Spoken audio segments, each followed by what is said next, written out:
Hi viewers, welcome to CAMY TALKS. இன்னைக்கு இருக்கிற hitech வேர்ல்டில் நிறைய விஷயங்கள் மாறிடுச்சு. அதில் ரொம்ப முக்கியமான ஒன்று நாமளும் நம்ம குட்டீஸும் மொபைல் யூஸ் பண்ணுற ஹேபிட் தான். பட் அதோட விபரீதம் என்னன்னு நமக்கு தெரியறது இல்லை. சில மெடிக்கல் இன்ஸ்டிடியூஷன்ஸ் நடத்தின ரிசர்ச்சில் ஒரு பயங்கரமான விஷயத்தை அவங்க கண்டுபிடிச்சிருக்காங்க. அது என்னென்னா, கிட்டத்தட்ட 17% ஆஃப் சில்ட்ரன் மயோபியா அப்படிங்கிற கிட்ட பார்வை குறைபாடு நோயால் பாதிக்கப்படுறாங்களாம். அதுவும் 5லிருந்து 15 வயசு வரைக்கும் இருக்கிற குழந்தைங்கள தான் இந்த நோய் மொபைல் பார்க்கறதுனால அதிகமாக பாதிப்பை ஏற்படுத்துது அப்படின்னு அவங்க கண்டுபிடிச்சிருக்கிறாங்க. இப்போ இருக்கிற சூழ்நிலையில் குழந்தைங்கள மொபைல் பார்க்காம சாப்பிட வைக்கணுங்கிறது நம்ம முன்னாடி இருக்கிற ரொம்ப பெரிய டாஸ்க். அதை சரியாக செய்கிறதுக்கு நம்ம என்னெல்லாம் பண்ணலாம், இதை தெரிஞ்சுக்க வாங்க நம்ம வீடியோக்குள்ளே போகலாம்.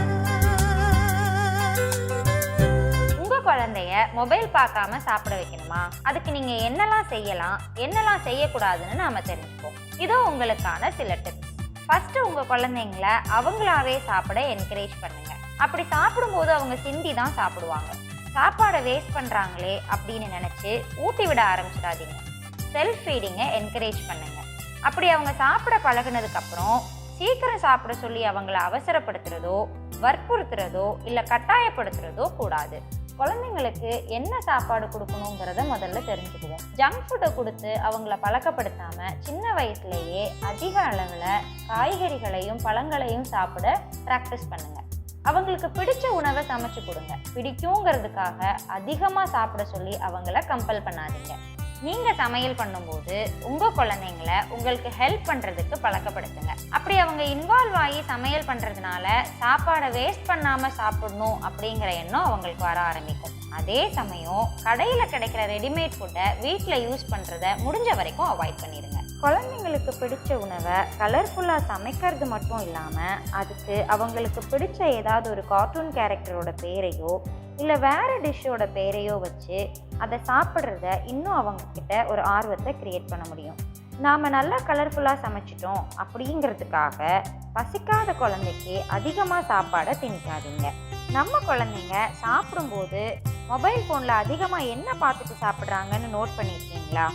கதைகள் தாங்க.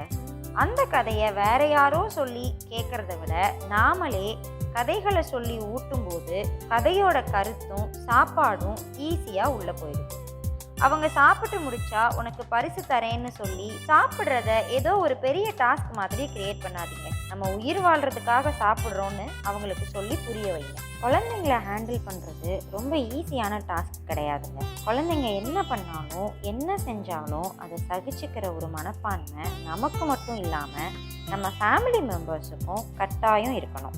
இந்த வீடியோவில் நம்ம பார்த்த விஷயங்களை நீங்கள் ஃபாலோ பண்ணிங்கன்னா கண்டிப்பாக உங்கள் குழந்தைங்கள மொபைல் ஃபோன் பார்த்துக்கிட்டே சாப்பிட்ற பழக்கத்திலிருந்து ஈஸியாக வெளியில் கொண்டு வர முடியும். இந்த வீடியோ உங்களுக்கு பிடிச்சிருந்தா லைக் பண்ணுங்கள், ஷேர் பண்ணுங்கள். இதே மாதிரியான விஷயங்களை தொடர்ந்து தெரிஞ்சுக்கிறதுக்கு நம்ம CAMY TALKS சேனலை சப்ஸ்கிரைப் பண்ணுங்கள். தேங்க்ஸ் ஃபார் வாட்சிங்.